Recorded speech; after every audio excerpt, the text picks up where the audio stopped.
Hello, everyone. If you could take your seats.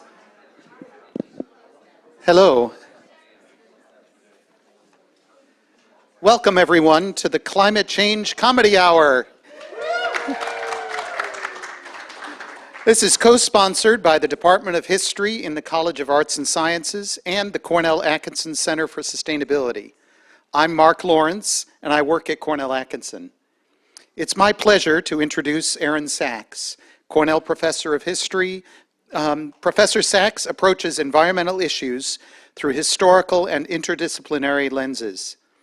He's been a leader on campus as founder of the Cornell Roundtable on Environmental Studies, otherwise known as CREST, as an early faculty advisor to Cornell Atkinson, and as part of the faculty-led initiative to create the new cross-college major of Environment and Sustainability. Professor Sachs is also one of more than 680 faculty fellows who make the work of Cornell Atkinson possible. If you want to find more about Cornell Atkinson, you can find us at atkinson.cornell.edu, and please consider signing up for our newsletter. As a scholar, Professor Sachs focuses on intellectual and environmental history. His most recent of many books is Stay Cool: Why Dark Comedy Matters in the Fight Against Climate Change, published in April, which we'll learn something more about today. His next book project is called Environmental Justice: History of a Timely Idea. Professor Sachs?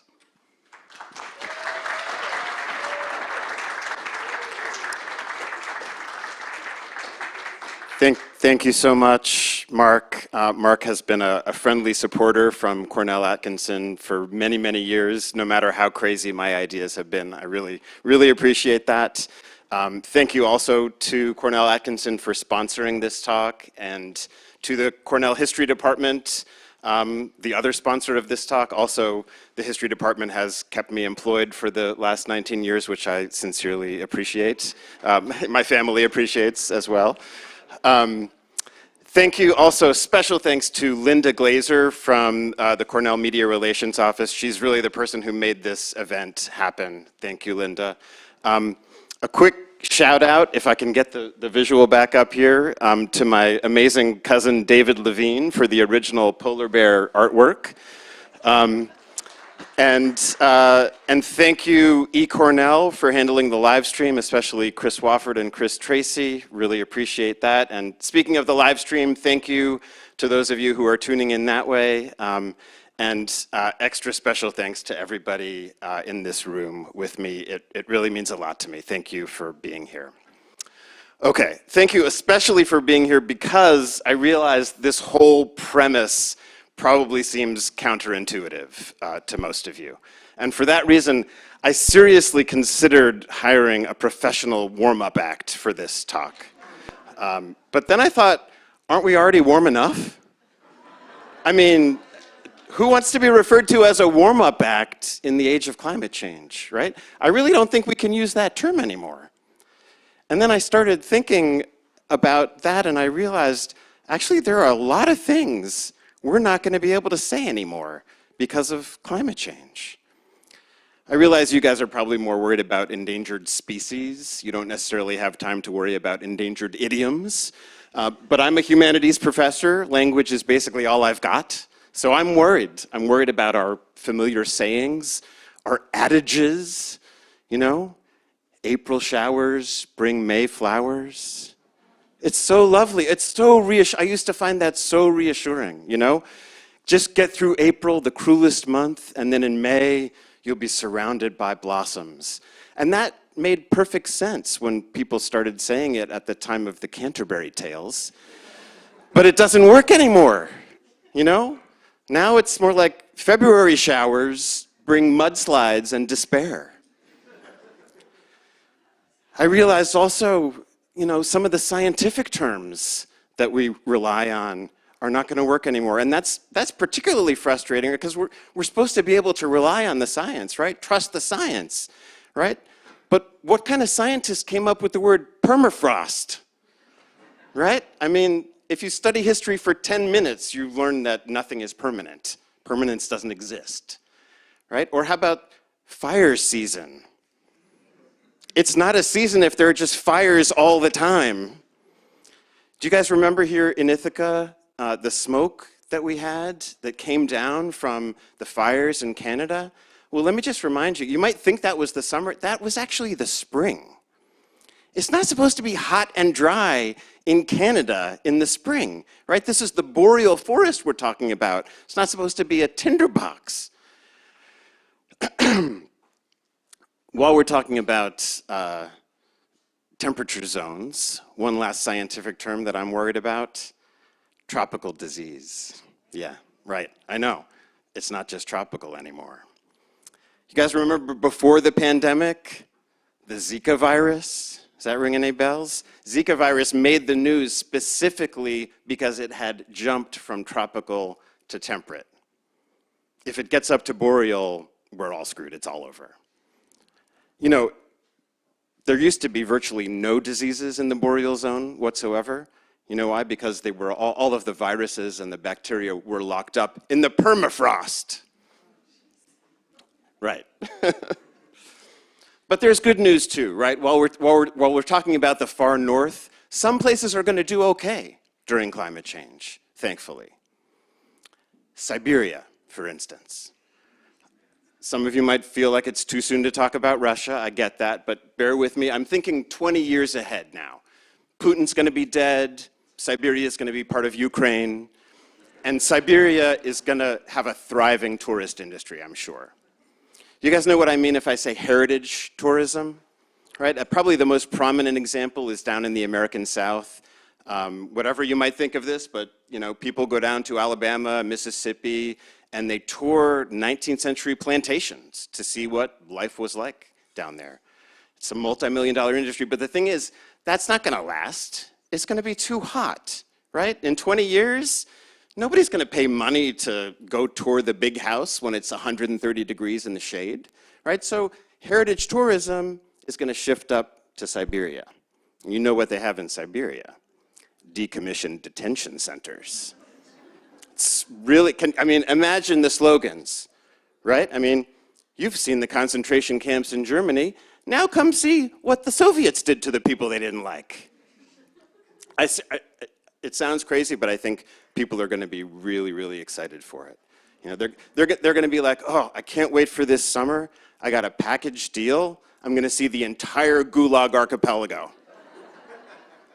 And then I'm going to go to Vladivostok and spend a few days at the new tropical beach resort. Thank you very much. I'll be here all semester if I don't get fired tomorrow morning. Okay.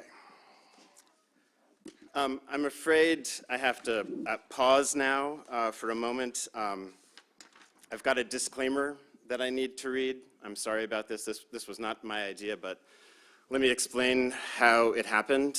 I was at home yesterday afternoon. I live downtown in the Fall Creek neighborhood. Some of you are from Fall Creek, but for those of you who don't know Ithaca, Fall Creek is essentially a grad student neighborhood because, you know, humanities professor, that's where I can afford to live. I know a lot of scientists. I have a lot of scientific colleagues because I do environmental studies, and every now and then one of them says to me like, oh, I got a really nice raise this year because I had a competing offer from industry. And I'm always like, yeah, that doesn't happen in the humanities.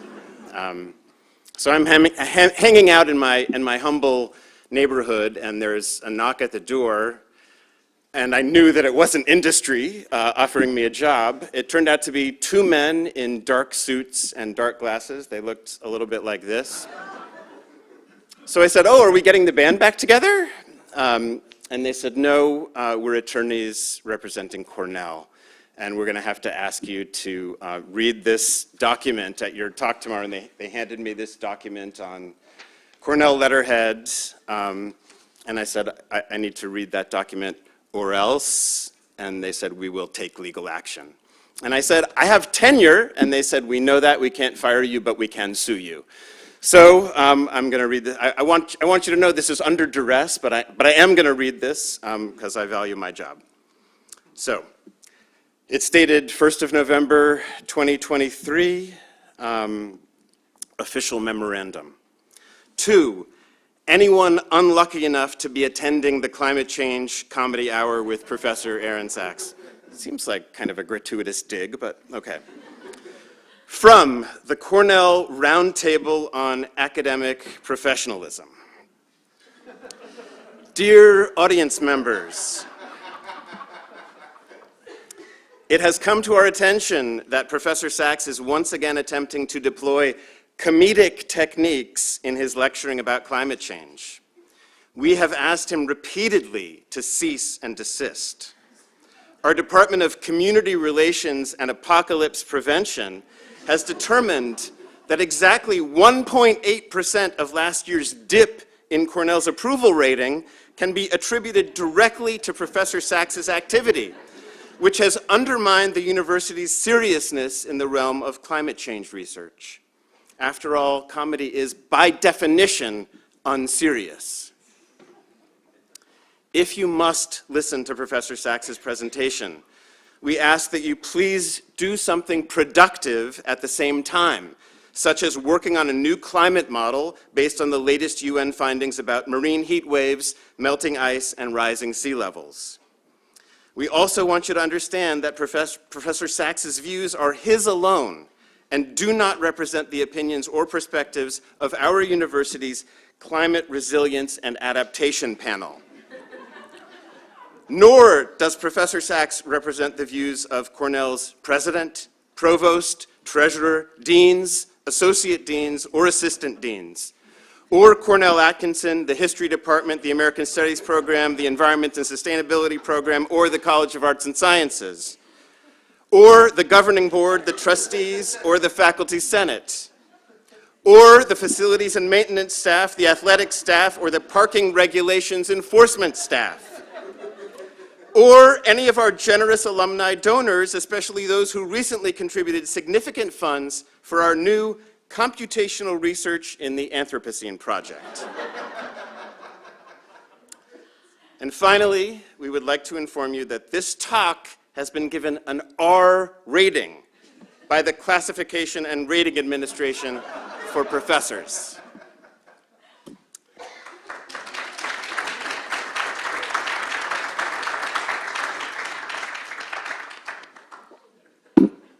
Thank you. I'm very sorry about that. Okay. Finally, to get a little bit more serious. I am giving this talk because environmentalism is just straight up depressing too much of the time. It's almost always about doom and doom's partner in rhyme, gloom. Thinking about climate change is usually like thinking about a giant tidal wave that's headed right for your office building. And I realize this is a little outdated because everybody works remotely now, but you get the idea. So I've thought a lot over the last several years about the mood or the tone or the affect of my research and my teaching, and of the environmental movement in general. And it's just been bothering me that for so long we have been essentially dour and sanctimonious.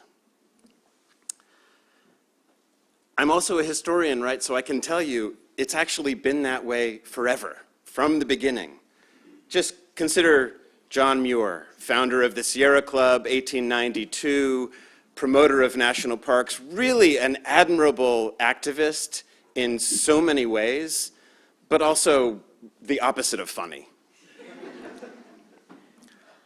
Aldo Leopold, author of A Sand County Almanac, really wonderful promoter of ecology for the whole first half of the 20th century. Dead earnest. Rachel Carson, probably the most important environmental writer ever, right? But I challenge you to find a single funny line in Silent Spring. So a few years ago, it hit me almost as if a cartoon light bulb appeared over my head. Maybe this is the problem. Maybe this is why we're having such a hard time reaching people, especially on the issue of climate change. It's not just that we always emphasize the bad news, it's the way we deliver that news. We're just a little too serious all of the time. That's the diplomatic way of putting it. What I really mean is we've been completely humorless about it for all of these years. And the thing is, historians are even worse than environmentalists on this topic, right? Or this manner, I should say, right? Try telling a historian that the horrors of the COVID pandemic have been unprecedented. They'll be like, oh, really? Let me tell you about bubonic plague. Yeah, talk to me when 2/3 of your neighbors are dying of a mysterious disease and you haven't even figured out germ theory yet. Now keep in mind that I am both an environmentalist and a historian. I can ruin your cocktail party in under 5 minutes. Allow me to demonstrate. Consider that cartoon light bulb I just mentioned. A normal person might have pictured a cartoon like this. But I'm an environmental historian. I immediately pictured an Edison light bulb from 1882. Because whenever I think of light bulbs, I think of this moment when Thomas Edison himself was in the office of J.P. Morgan on Wall Street, and he was literally inside the walls, and the walls were made of mahogany that was probably imported from Brazil or somewhere. Beautiful, beautiful office. One day in 1882, and Edison, at about 3 o'clock in the afternoon, threw a switch, and immediately hundreds of his incandescent light bulbs were lit up in a 5-block radius all around him.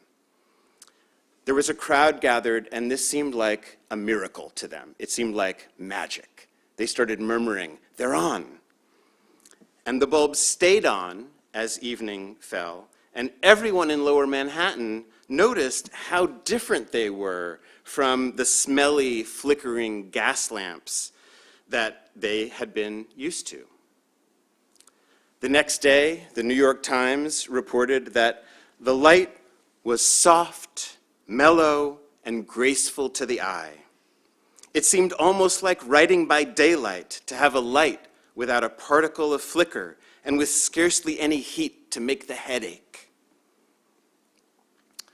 Of course, what the crowd did not see was the 6 giant steam generators a few blocks away on Pearl Street, each one the size of an elephant, and therefore nicknamed jumbos, after the famous elephant who starred in P.T. Barnum's circus at the time. So there is a picture of a jumbo generator, and there's Jumbo. To power these generators, men had to shovel loads of coal into furnaces, and of course no Manhattanites had seen that coal being dug out of the mountain out in Pennsylvania. And those furnaces boiled water to make steam, and the steam pressure rotated turbines, and that created electrical energy. But nobody wanted a jumbo in their office. J.P. Morgan wasn't going to put a jumbo right next to those mahogany walls, right? So to connect these generators to the light bulbs, a work crew had to dig 18 miles of tunnels that were then lined with brick and laid with copper wire. And then they had to connect smaller wires from these main channels into light sockets in the walls of all the buildings in the Wall Street district. And so you could say Edison's light bulbs lit up Lower Manhattan, but at the same time made labor and environmental destruction essentially invisible. Energy had become a perfect commodity.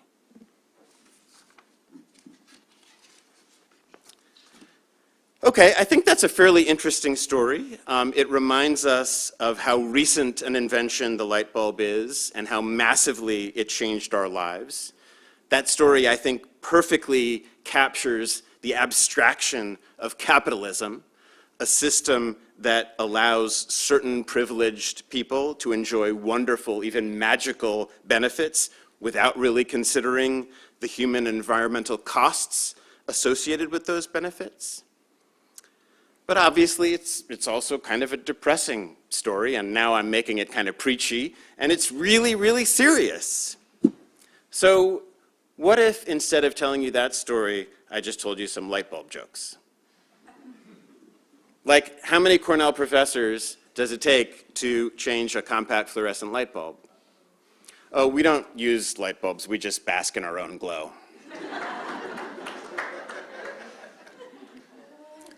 Now, I directed that joke at myself for a very specific reason. Comedians have realized for a long time that if you make fun of yourself first, it's much easier to get your message across, no matter what message that might be. The great comedian Phyllis Diller once said, "I make my living by self-denigration. Then I go on to the denigration of everyone else." She was masterful at this. She used to say, "When I go to the beach wearing a bikini, even the tide won't come in." But that kind of self-criticism then opened up the possibility of husband criticism. Like when she said about her husband, his idea of a 7-course meal is a 6-pack and a bologna sandwich.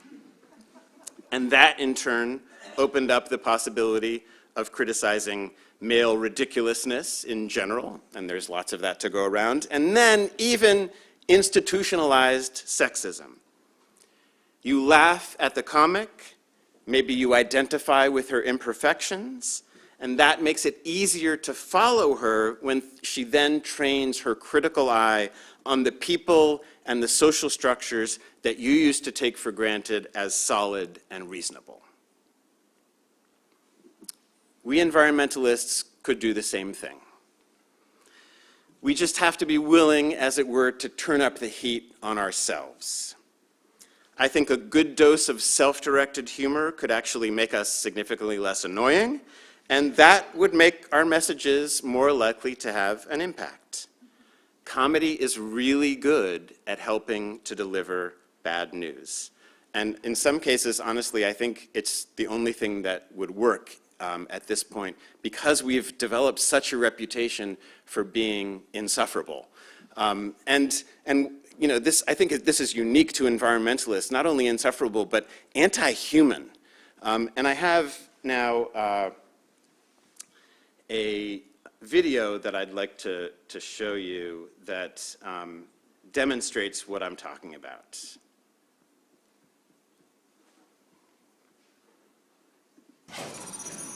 A lot of automakers are rolling out green energy vehicles, but Toyota says its newest Prius is the most environmentally friendly car ever produced.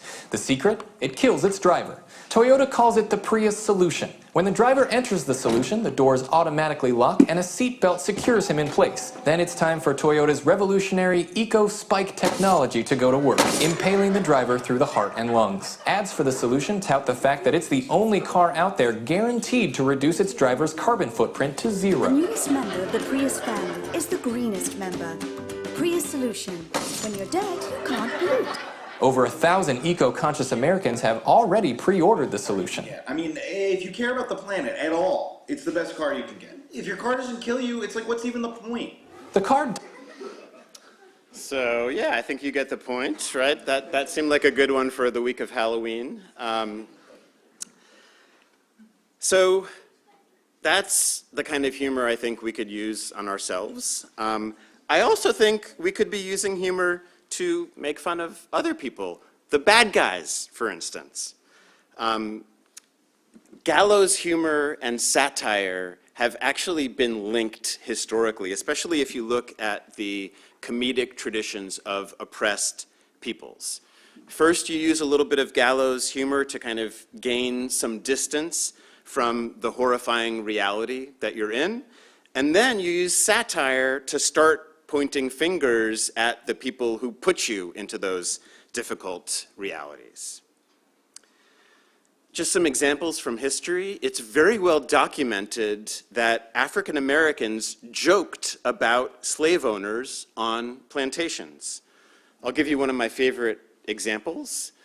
This is a joke that involves two characters, Ike and the master. One of the things I like about this joke is that Ike is actually named and the master is just the master.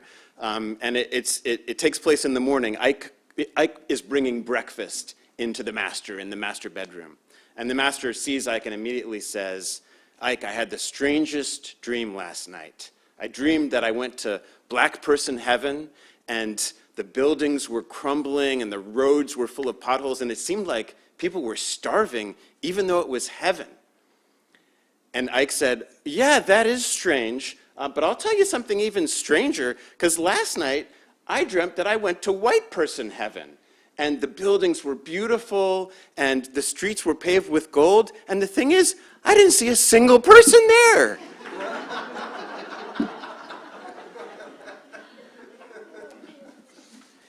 It's also well documented that prisoners in concentration camps during World War II told jokes about the Nazis. Some of you might remember the award-winning film Life is Beautiful. It's an Italian film. You might remember Roberto Benigni doing the goose-stepping, making fun of the Nazi guards. That was the whole premise of the movie. There's even a scholarly book about concentration camp comedy that's called It Kept Us Alive, Humor in the Holocaust. Prisoners even organized their own circuses and variety shows and cabarets within concentration camps. So if that's true, then shouldn't we be making more jokes about fossil fuel companies? And I have a video that is a good example of this as well. It was made by the Australian branch of the environmental organization 350.org, which works on climate change. So just a reminder, this talk did get an R rating, so there's some R-rated language in this one. Just want to warn you.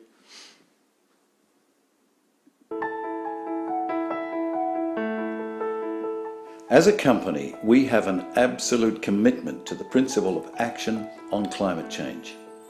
We're very proud of our values. But as one of the major contributors to CO2 emissions, and as we begin to contend with the real-world effects of climate change, we have to prepare ourselves for the next step in addressing our corporate responsibilities in this area. While the steps on the surface seem to be in opposition to our self-interest, the reality is, however, that they are actually in opposition to our self-interest. So we recognise what we call the gap. The gap is the problem of simultaneously holding two contradictory positions. On one hand, to act on our responsibility to humanity, but on the other hand, to deliver on our commitment to superior value for our shareholders. We needed to take a leap of faith. An intuitive step outside of the limitations of science-based argument. I'm proud to announce the company's new policy of fuck you.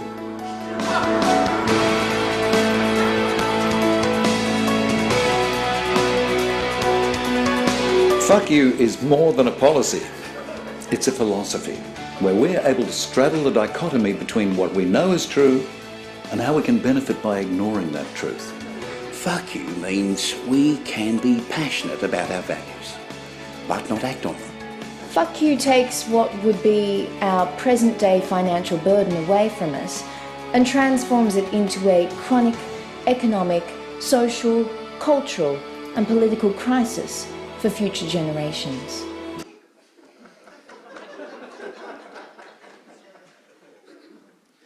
Yeah. Okay.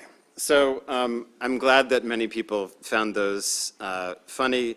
I also feel like acknowledging that some people will be uncomfortable with these kinds of approaches. I understand that feeling. Some historians and theoreticians of dark comedy think of it as inherently fatalistic or even nihilistic in some cases. Dark comedy can be too dark for some people. And sometimes, you know, laughing at difficult situations could leave you feeling even more depressed. I have also had people tell me that my use of comedy has offended them, a few people, because basically they felt like I was making light of situations that demanded the utmost seriousness. Again, I understand that. Comedy has always landed differently for different people at different times. It is an inherently risky and unstable genre, which is why I've been so incredibly nervous about this talk for weeks. It's also certainly true that humor is not going to save us on its own. But here's the thing. When it comes to climate change, we clearly haven't gotten very far with other strategies, with invoking fear and tragedy. Scolding people doesn't work. I can say this as a parent, right? When you scold people, they might feel shame, they might feel scorn. Those feelings are not good for activating and mobilizing. Tragedy is inherently depressive, even when it comes with some kind of catharsis, like in ancient Greek tragedy. Tragedy is also strongly associated with fate, with a kind of inevitability, with the need to accept things as they are. The comic mode is more unsettling. It does also accept reality. Dark comedy is really good at acknowledging how bad things are, but then it kind of turns to the audience and says, seriously, can you believe this crap? And that creates, I think, a lighter kind of solidarity, a lighter kind of communal feeling that we're all in this together. So all I'm saying in the end is, why not try comedy? Why not just add this to our toolkit and pull it out sometimes?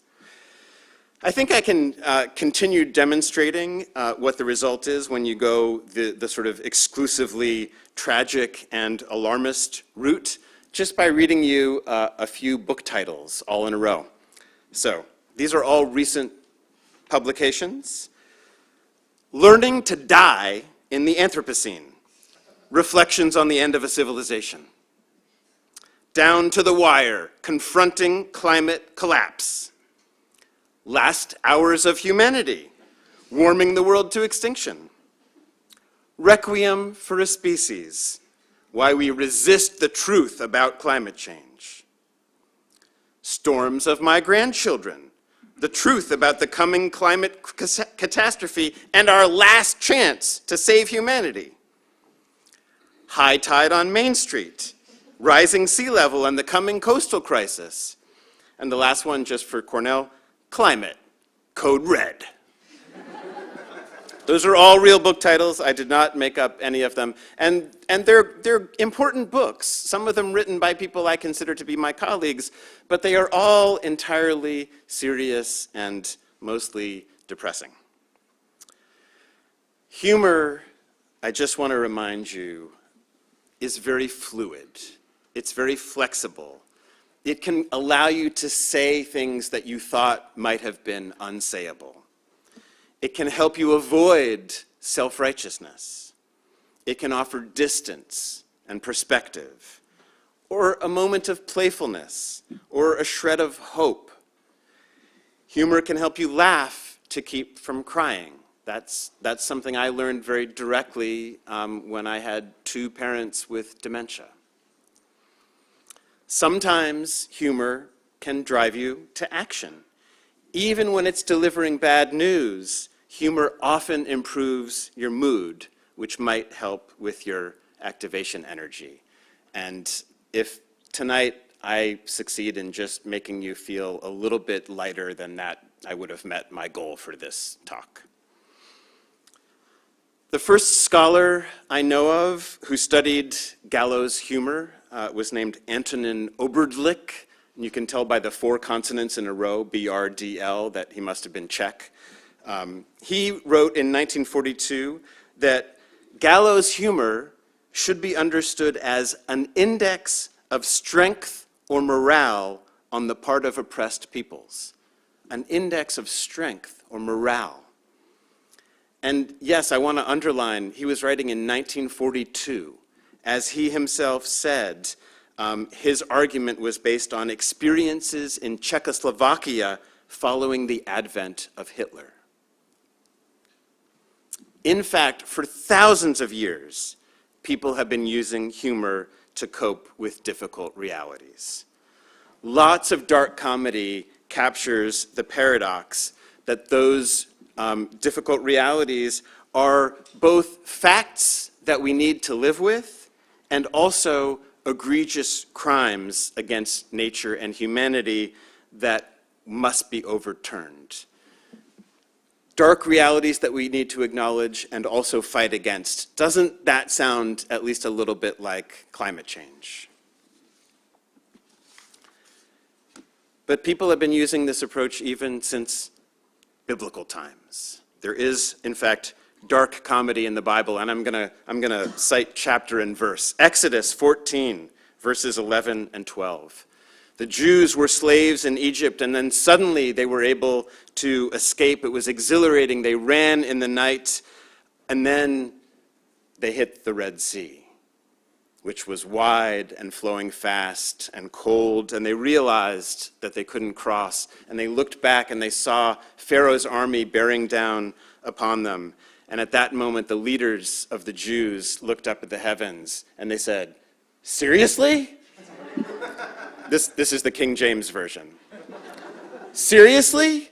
What was the point of helping us flee if we were just going to die here in the wilderness? What was the point of the 10 plagues and the matzah and everything? Were there not enough grave sites in Egypt? Seriously, look it up. The sarcasm is palpable in the Bible. And the kicker, of course, is that the Lord appreciated the joke and parted the waters, and the Jews crossed, and Pharaoh's army was drowned. And that all just goes to show that if you're good at gallows humor, you can control sea levels.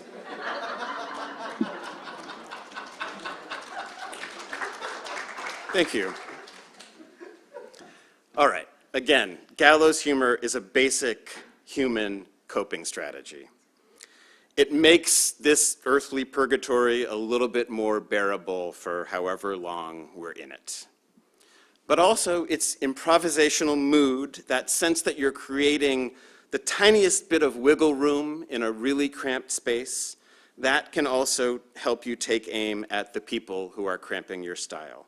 Whether you're talking about God, or the president, or fossil fuel executives, or the whole military-industrial complex. And I'm going to show you another clip that speaks to this. This is a song from the height of the Cold War by the brilliant Tom Lehrer.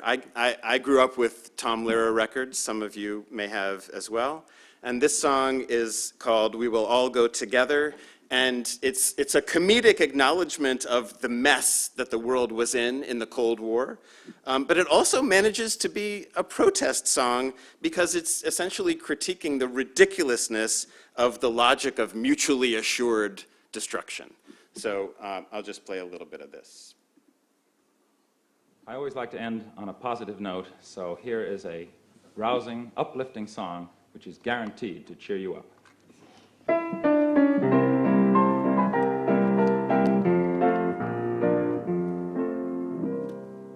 When you attend a funeral, it is sad to think that sooner or later those you love will do the same for you. And you may have thought it tragic, not to mention other adjectives, to think of all the weeping they will do. But don't you worry, no more ashes, no more sackcloth, and an armband made of black cloth will someday never more adorn a sleeve. For if the bomb that drops on you gets your friends and neighbors too, there'll be nobody left behind to grieve, and we will all go together when we go. What a comforting fact that is to know. Universal bereavement and inspiring achievement. Yes, we all will go together when we go. All right. So again, I was a child of the Cold War. I grew up terrified of nuclear engagement. Some of you might remember 40 years ago, in November of 1983, ABC aired a TV movie called The Day After. For some reason, all of our parents and teachers forced us to watch this movie, and after seeing that, I had regular nightmares about nuclear winter. Then something amazing happened when, by the time I was in college, the Berlin Wall fell and the Soviet Union collapsed, and we all celebrated for a couple of years until Al Gore started talking about global warming. And then I started having nightmares about nuclear summer, and those nightmares have never really stopped. And when I finally realized that this feeling I had was a kind of trauma, that led me to another light bulb of sorts, and I started thinking maybe the whole environmental movement was showing signs of trauma.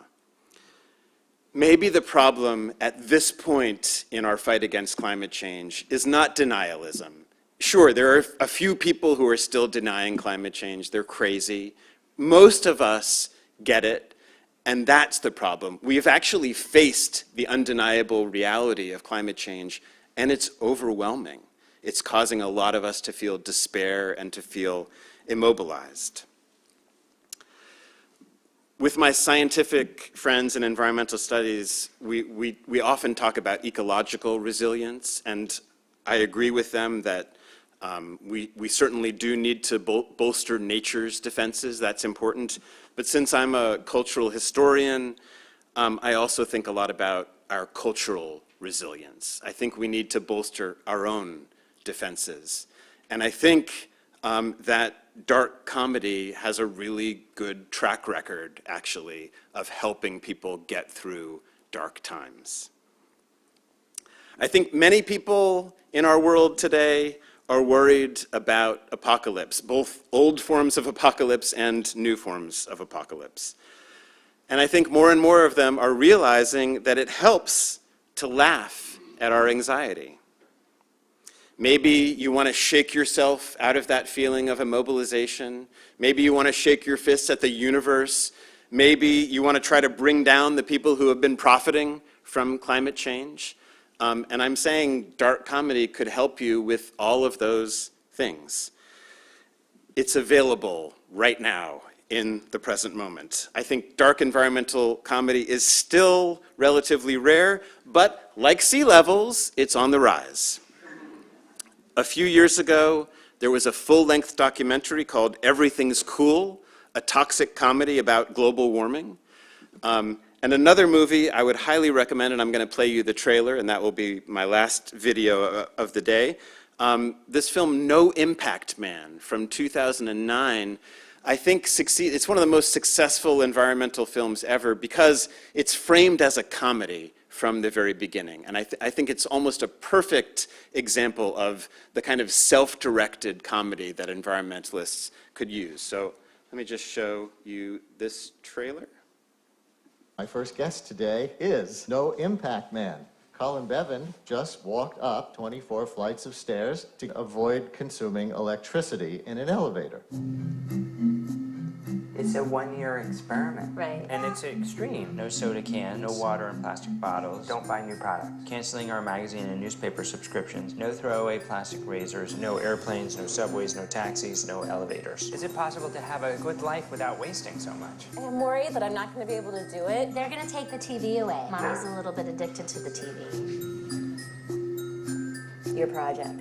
I thought it was our project. Oh, yeah. It's No Impact Man. It's his book and it's his project, and he's No Impact Man. But the project is our family is doing this. The average American creates 1,600 pounds of trash a year. We're trying to reduce that to 0. I'm like a high fructose corn syrup addicted, meat eating, takeout junkie. No meat, no fish. I just want to go get it like a baked good. Why do you think foods are hardest for you? Because I can't eat anything that tastes good. getting rid of all the cosmetics. Is that okay? Yeah, babe, that sounds like a great idea. Basically, this is easy for Colin, and this is just like murder for me. Mom doesn't really like nature, but Dad likes nature. I am now going to go get an iced quad espresso, and maybe two, I don't know. It just doesn't work. The Times makes it sound like part change the world, part gimmick for your next book. Do you cop to that? Isn't it making you so fringe and wacko that you'll just be discounted as a fringe wacko? I'm just asking rhetorically. This is what you call kicking Dad's ass.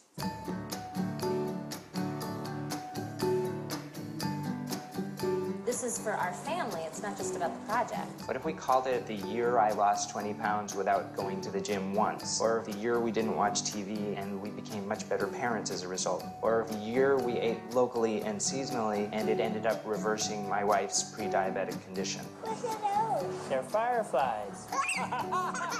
Just reminds me of our TV. Maybe ours was a little bigger. How do I say this without sounding like a dick? I get upset to see things individually wrapped in plastic.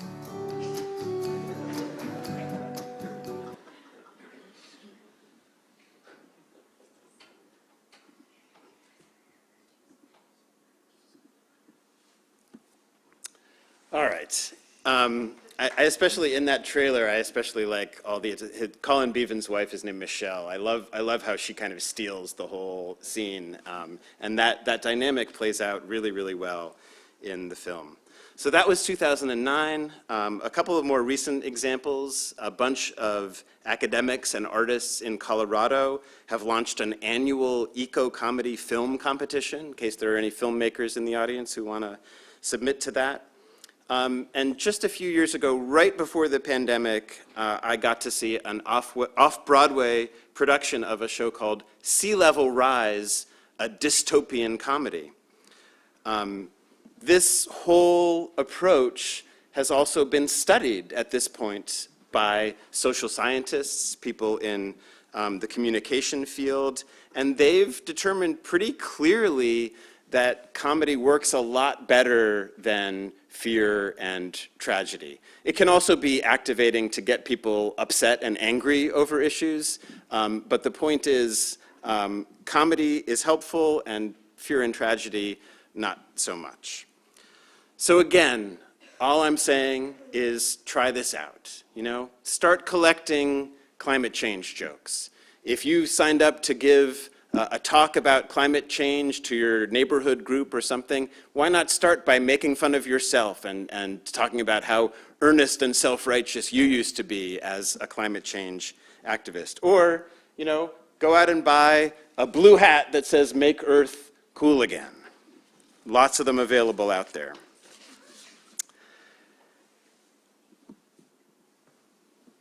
And when you talk, that's my book. When you talk with your friends and family about climate change, don't forget to mention the good news as well as the bad. If you're already immersed in comedy, it's actually much easier to pivot organically toward hope. So you say Anthropocene, I say, let's call it the dawning era of renewable energy, which I actually think it is. You say the catastrophe of the Trump administration. And I say, well, there's now a public discussion about the Green New Deal. You say everyone is depressed. I say, yes, that's true. But young people, the new generation of climate activists, they're also pissed off. And they've figured out that they can skip school and go to a climate rally, and their parents and teachers won't even care. You say follow the money, and I say, okay, but dozens of prominent universities, including Cornell University, have divested from the fossil fuel industry. Not necessarily out of any moral conviction, not because it's the right thing to do, but because long-term investment in the fossil fuel industry is starting to look a little risky. You say, okay, enough with the rose-colored glasses. And I say, yeah, actually, you're right, we're doomed. Thank you very much.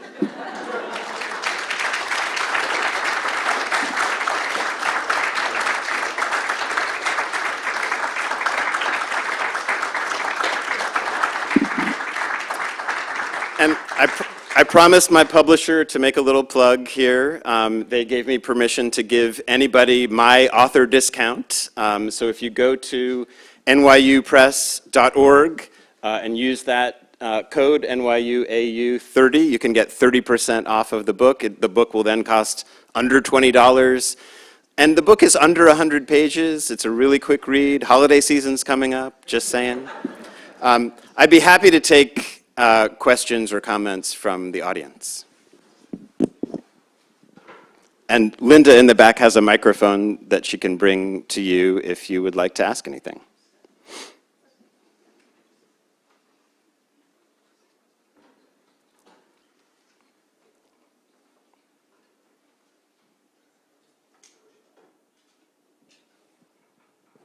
Hello.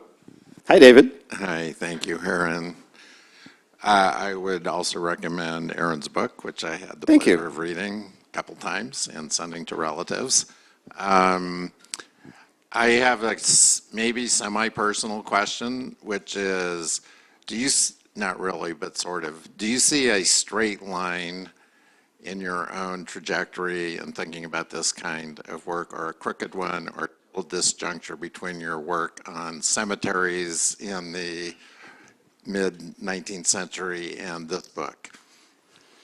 Thank you for the question. Yeah, I mean, what David is really asking is, how did you go from writing really serious books about death to writing silly books about comedy?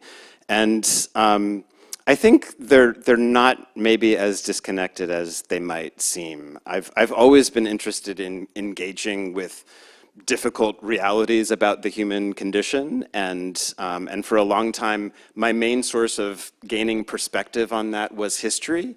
But then I gradually added comedy as a kind of parallel way of gaining perspective on difficult things.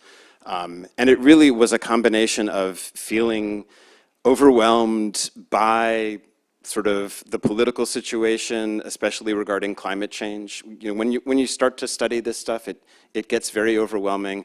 That combined with some personal experiences. I mentioned both of my parents having dementia, and you know, my coming to the realization that if I wasn't going to cry all the time, it would be helpful to laugh. And this just maybe a quick PSA for, I know many people in the world are dealing with this kind of issue. You know, when you're caring for somebody with dementia, your first instinct is often, when they say something that's just obviously untrue. Like my father used to have hallucinations of small men running around the room trying to steal his watch off the dresser and that sort of thing. And my first instinct would say was, no, Dad, that's not happening, they're not there.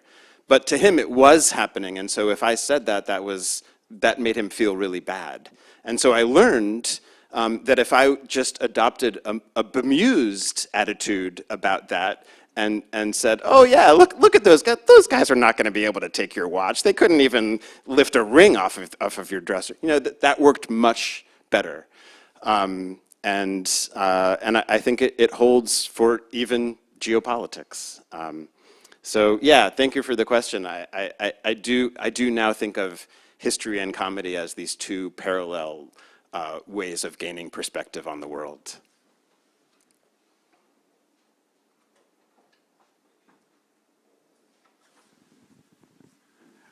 Do you know the "this is fine" meme, and does it give you hope? Do you know what I'm talking about? I actually do. I mean, usually when people ask me about memes, I have no idea, but I've seen the "this is fine" meme, and yeah, it's funny. Well, no, I mean, it seems to speak to exactly what you're saying, and it's incredibly mainstream. And partly what I'm suggesting is, if there's anywhere in public culture that is totally dominated by dark humor, it's Twitter. So that... You mean X? Oh, sorry. And it has, I mean, is this one good thing that social media is doing in the world? I don't know. Hopefully, I do appreciate. I'm not on social media myself, I have to admit, but I do appreciate that. I gather from, you know, like watching my kids use social media, for instance, that a lot of it is funny and a lot of it serves to cheer them up. I don't know about X. I'm kind of skeptical because I've heard so many horror stories of what happens on X. But hey, if they're funny, I will appreciate it.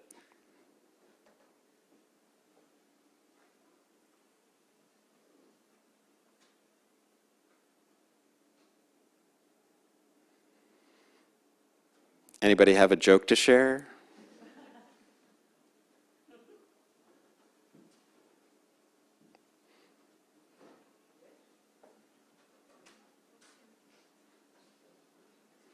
All right, maybe we're ready. Oh, John, yes.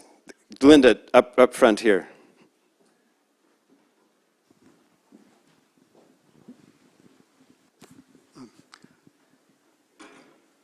I was just hoping for a lot more questions because I don't want it to end. Thank you. But I'm struck, Aaron. Partly I wondered about some reactions that you've gotten from professional colleagues, let's say, and what we might learn about that. But I want to ask about that to go to, seems to me, part of the core of what you were saying, which was, as opposed to gloom and doom, or as opposed to thinking that if we just tell people the facts, then somehow they're going to do the right thing. There's a kind of hidden rationalism in that. The truth, it's not the truth will set us free necessarily, but if we predict enough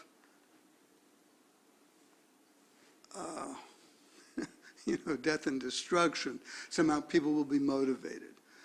You're understanding humor as connecting to people's understanding and agency and possible hopefulness in a completely different way than reciting the facts.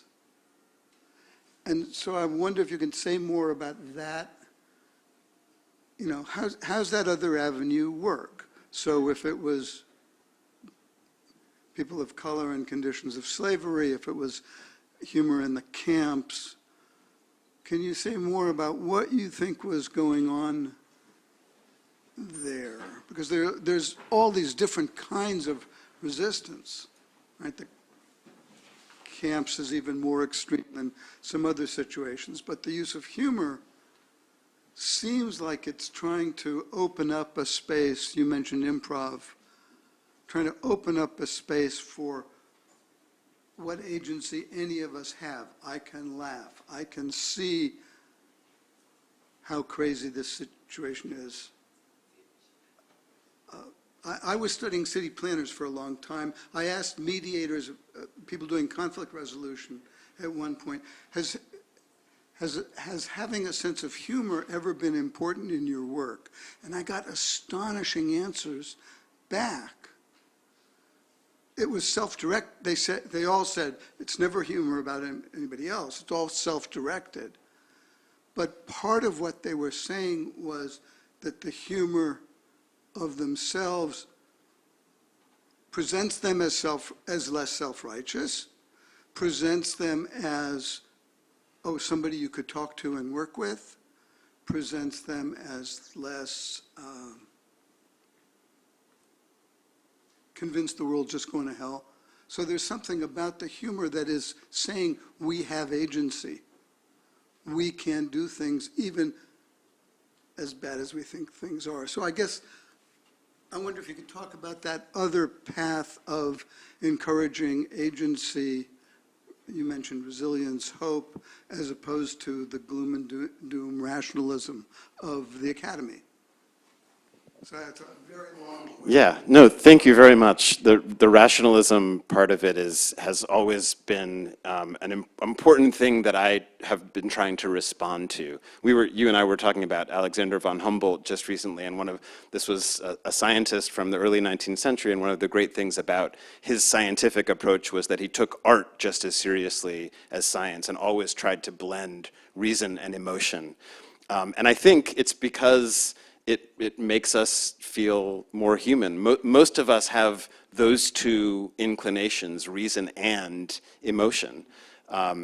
And I have always felt I'm very much an academic. I'm very happy to be a professor, but I've always felt a little bit of tension because the emphasis in the academy, and especially with science, to be honest, is on rationalism. And I think by combining the two, rationalism and a more emotional, more artistic approach, it just helps everybody feel like their full humanity is being respected and awakened. And so that's really always what I've gone for. I mean, another sort of parallel between my earlier work and this more comedic work, David mentioned the book that I wrote largely about death and cemeteries. That book is a strange history book because it includes a lot of memoir. It's something like 30 or 35% memoir, which is highly unusual for a history book, and some historians really didn't like that because they wanted me to stick with the rational. But given the topic, I felt like to sort of be fully human with that topic, I needed to investigate my own sort of experiences and assumptions about death and nature. So I've always been trying to do that, and I think, you know, in the end, what I realized when I was feeling overwhelmed and depressed so much of the time was simply that comedy is one of the greatest inventions humankind has ever come up with, and it's important to honor that, and so that's part of what I was trying to do here. Thank you. There's another question.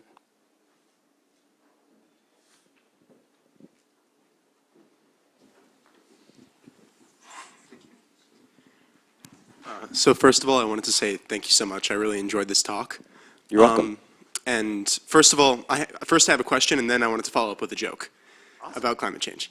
So my question is, often comedy, from what I've learned, transgresses boundaries, but in like reasonable ways. So I kind of wonder how we can manage to do this in terms of climate change to the point where we don't alienate people through our comedy, but instead bring them closer to us. Yeah. Sorry, I have an add-on to that question. Sure. I noticed in the movie trailer that you played for us, The Impact Man, I believe, they were kind of doing things that people right now like are doing, but like not, it wasn't their choice kind of thing. And I'm just wondering, what do you think, where is the line between comedy and hypocrisy? Thanks. Yeah, tough question, but I really love working with boundaries, and I think, you know, as you put it, transgressing boundaries, but in a, you know, not too transgressive way, is a really good way of describing a lot of good, edgy comedy. And at the same time, the add-on to the question, comedy also can be a kind of mask or disguise that distracts people from the fact that, you know, you're not actually doing anything to help the situation. So it's very tricky, but I sort of feel like the basic lesson I've learned from doing this research and thinking is that activists can just learn a huge amount from comedians, because they go to that boundary over and over again. There was a part of the talk that I wound up not using tonight where I was going to remind people of Chris Rock's opening monologue at the Oscars in 2016. And I'll just say very briefly, it was a very, very intense set of jokes about race and racism, and you know, it really went to the boundary. And at first there were some laughs, and then a lot of the room was, you know, kind of tittering a tiny bit, and then, you know, his sort of big final joke was met with almost complete silence. But it was still, it still really made people think. I just feel like environmentalists need to try, need to just like see where that boundary is. And as I tried to say, it's not going to work with everybody. It's always risky. You are going to offend some people, but it's still really worth trying. So, and you said you had a joke? I did.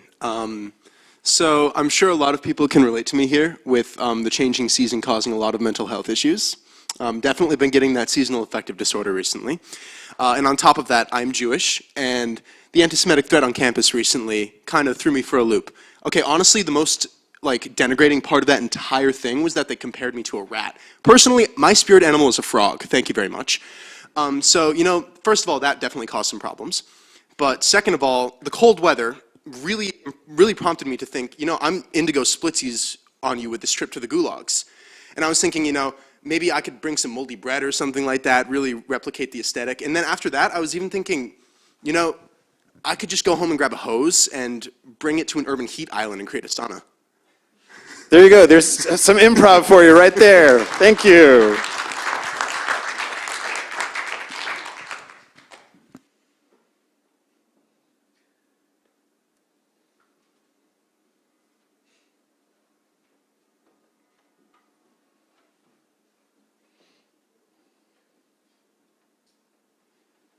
I don't want to take airspace from anybody else, but if no one else is, I feel this topic is worthy of 2 questions from one person. So excellent.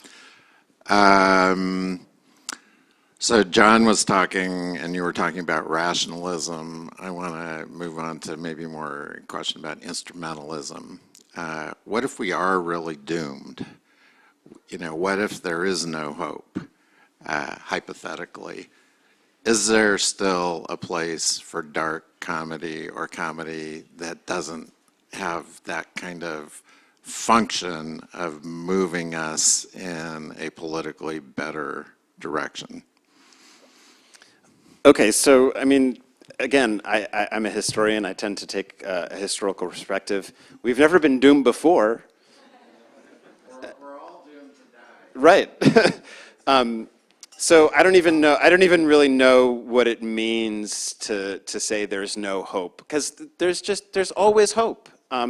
Probably, and this comes up constantly in my teaching, probably the most important thing about history is that everything is contingent. Nothing that has happened in the past has been inevitable. There were always multiple routes where things could have gone.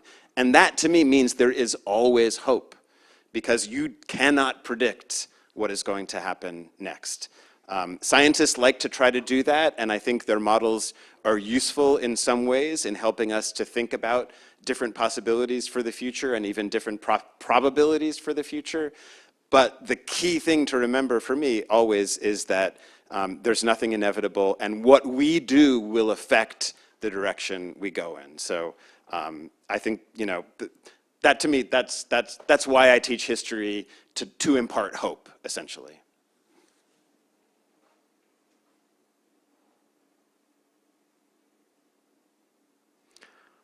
All right, I'm getting the signal that we should wrap this up, so let me just say thank you one more time. I really, really appreciate everyone's presence, and go out there and laugh through tomorrow and the next several days, and maybe even forever. Thank you so much.